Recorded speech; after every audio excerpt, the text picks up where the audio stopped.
Hello, welcome to Books at the Bottom of the Stairs. My name's Lorene. I'm speaking to you from our camp. This is a little alcove that I just love. There's a table underneath the computer that's wonderful for writing at or drawing at or just sipping some tea and knitting at. And it's about, I don't know, it's like about 2 feet by 2 feet square. And on really, really bad rainy days, sometimes we eat in here depending on how crazy cold and wet it can be. We have another weather advisory coming into effect tonight. We're expecting, I don't know, I'm getting confused. It seems like a lot of rain is coming in, and the rivers are still running fairly high where we are, and we are right on the mouth of the Medway River. So where we are at, there are a lot of floodplains in behind, and if water's coming down from the top of the river from way up, there's a way up lake, and then there's this big meandering river that's quite, there's not really a lot of ridges, so it's kind of a flat river, if you like. So there's a lot of opportunity for water to spill out before it gets to us. However, if the rain shows up at high tide, then things could get dicey, because just over there, if you've watched previous years, you know that there's a road and a causeway. So we could be between, who knows, because also behind us is a huge marsh. So there's just lots of places for the water to go, and I'm not too worried. The only thing that really worries me when we're up here is high winds, and because we have a lot of trees and they're not really that healthy. I don't think the forests in Nova Scotia are particularly healthy, and because they're older, they're just that much more brittle, and spruce is a brittle tree anyway. So, well, blah bitty blah bitty blah. I have been reading, and what's interesting is that this year a lot of the books that I chose to read were not long books. So there's been a couple panic moments about, oh my god, I'm not going to have enough. So the books that I talked to you guys about, I'll speak about first. This is The Poor Clare by Elizabeth Gaskell, and it's a novella, and it's written. Elizabeth Gaskell was writing at the same time as the Brontes. It was originally published in Dickens' Household Words in 1856, and reprinted in this series, which is a Melville House hybrid book from, I think it's British, Melville House Publishing. So they have got a number. I think it's probably worth going to their website and seeing what all they've got, because I think that they're particularly interested in the shorter writings of classical authors, shall we say. All right.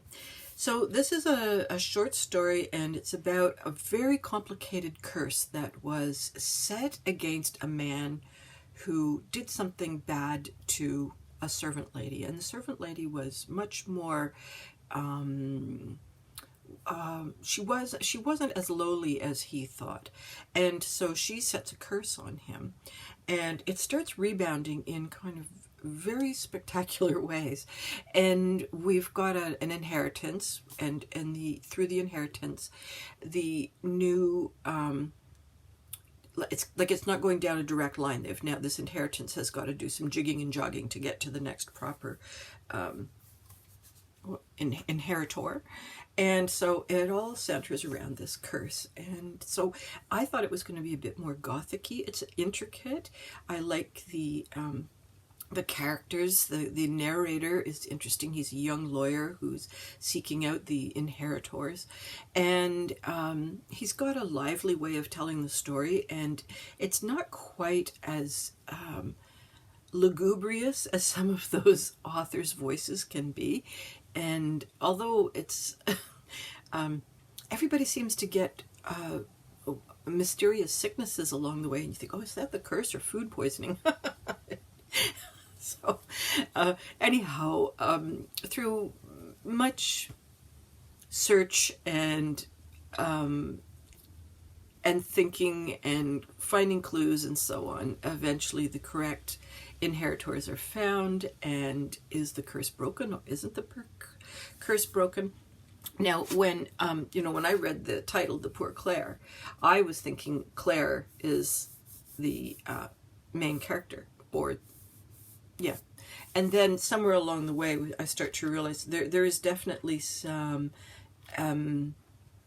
antagonism intellectually between the ideology of the Catholic Church and the Protestant Church. And so it's written by people who Elizabeth Gaskell is definitely on the Anglican Church side of things as opposed to the Catholic. So there's definitely some tension there, which is part of what creates the both the tension but also the solution. So I really enjoyed it. It was probably a 2-hour read. It's about I think it's Shorty September's coming up. So for people who like to follow those trends, 92 pages in this edition, and I think it would be a great one for Shorty September, or just anything else that you'd like to have. Be perfect for in a bag, or a traveling bag or something to take along. The next one I read was Emily of Deepest Memory. There you go. By Noel McClellan. And it turns out he's a local author. He's somewhere in here. Yeah, he's a Nova Scotian. And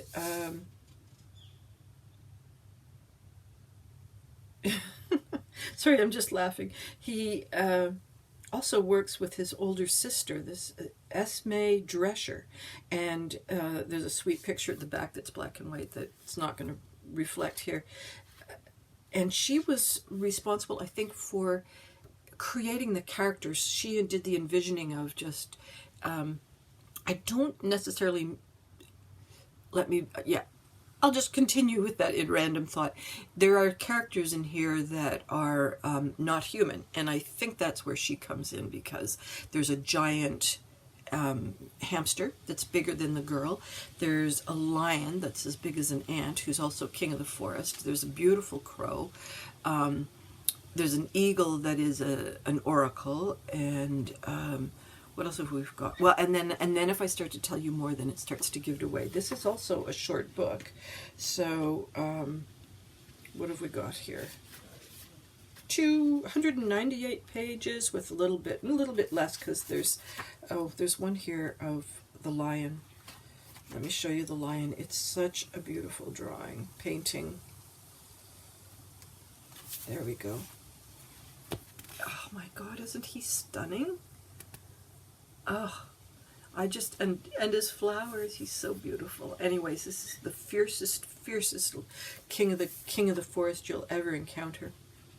So we have Emily, who's in a forest, and there are squirrels who are really weird squirrels, and they are keeping her from the forest. She can't break away from it, and she has some memories. There are certain weird things that she just doesn't remember. She can sort of remember she can't remember the deeper things, like where she came from and who she was and why is she in the forest, and then why can't she get out, and just things like that. More of the anything that takes a little bit of time, like she's buried some acorns, but she can't remember where those acorns are. So how long has she been in the forest? She finally finds them, and they're young trees. So the next chapter is dealing with Liam, and Liam has been imprisoned in a beautiful garden. There's a pond, a big wall, lots of flowers. Every time he sneezes or coughs, flowers come out of his nose or his mouth, and so he's a creator. He's really got these beautiful connections with the flowers and the insects, and he's being guarded by clockwork type guards. And again, like, he knows why he's in there, but he doesn't really understand why. If he knows how he got there, and he kind of knows why he's got there, but he's not quite clear on why does this keep going on? Why am I continually imprisoned, and I need to get out of here? So eventually he works out a scheme to escape. And then the third chapter is with Jack, who is a sort of a mathematic genius, and also sort of a wizard genius too, except he can only take his math and his wizardry stuff so far, and so he's been casting these spells and he's hit a wall, and it's at this wall where things are starting to come apart and for him. So it's wonderful imagination. They're great characters. Each of the children's voices is quite different. They're each facing quite a different dilemma, but it's all around this nature, the garden, the forest, and this little village that Jack is in, and they're all really interestingly combined and interconnected, and I think it's just wonderful. Now, when I picked it up, I wasn't sure because of the deepest memory and the kind of, it's got a bit of a dark cover to it. And it was not in the children's section, it was in the impulse buy section of our local bookstore. So I thought, oh, I wonder if this is kind of a gothic-y, ghosty story. I'm like, I didn't really know what I was getting into. Also, there's a little girl, so is this about the little girl or is this about a lost little girl because she's in the forest? So it was just a spontaneous purchase. It is meant as a middle grade reader, but if you enjoy an author telling the story of a child that is still very much in a positive way is an adult's voice, where the narrator is not the child itself. This is a really good book. I really totally love this book, and I did look up. He's the only one that he's written, and I'm going to put him on my radar. So see if he comes up with anything else. So the other one I read was Marie Claire Blaise, her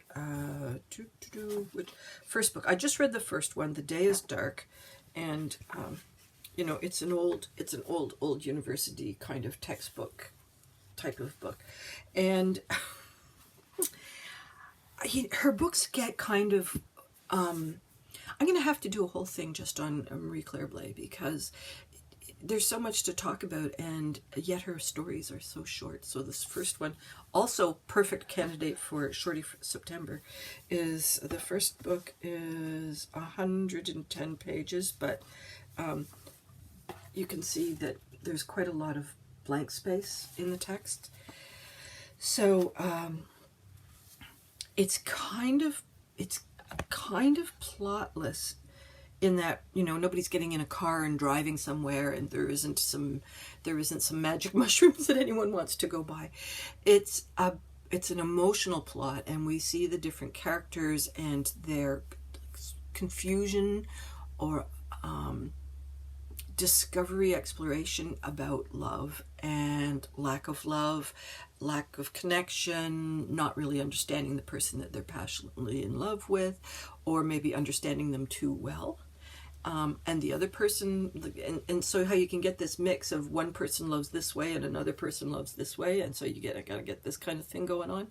And yeah, it's really interesting. So it's kind of a plot of emotions, and yeah, I'm gonna definitely have to talk to her about her. That's a goal of mine, is to have a Marie Claire Blaise series. Maybe if anybody's interested to connect with me on that, let me know, because it'd be fun to read with other people. Three Travelers is the next one I'm going to read next week. Okay, couple more. This is a graphic novel, The Lady Paranorma. So the main character is Norma, and she can hear the voices of the dead. It's by Vincent Marconi, who, it says in the back blurb afterwards, he's a graphic artist or artist who was instrumental in working with different musical groups in making what are they called?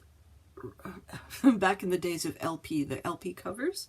So he worked with David Bowie and Clive Barker, the godfather of goth, and Peter Murphy, and anyhow, he's got some pretty interesting art.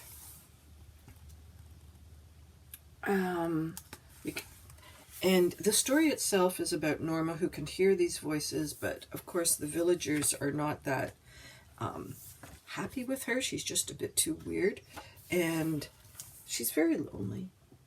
And the text is you get where you want to go in the text, and that it's telling the story, but sometimes I was trying to decide, am I reading a poem? Is there supposed to be a rhythm and a beat and a rhyming meter? And because there's very little text per page, there was a little bit of back and forth trying to figure out the metronome of the story. And then by the time I was finished the story, I thought, no, it's not really meant to be a song or a poem. But it's just that kind of dramatic, hyperbolic text. I liked it. It's weird. It's not meant for children. And there's a very nice resolution at the end for Norma, who is seeking companionship. So yeah, I mean, if you can get it. This one is from the library. That was part of our panic thing. We went up to the South Shore Library and picked up a few books, and that was one of Steve's choices. He likes graphic novels, and I find them too short, so I don't find them very satisfying, and I tend to just skip that section, and then if Steve sees something that he thinks I'll like, he kind of passes it my way. So also at the library, now I had a comment from last video about the Janet Evanovich series. Completely agree. Haven't been able to type back because I just don't have that much internet, but I completely agree. This series becomes entirely predictable over time. The characters don't change a ton. So the main characters remain the same, but also they remain in character. And so you kind of know that there's going to be some kind of car mishap, and you know that the two love interests are going to come back in, and she's going to be like, who am I going to love? Who am I going to have sex with? And the only thing that really changes is the mystery, but in the same time, the way it gets solved and the nature of the mystery and the location and all that kind of thing. It's, yeah, for sure, there's absolutely a checklist going on.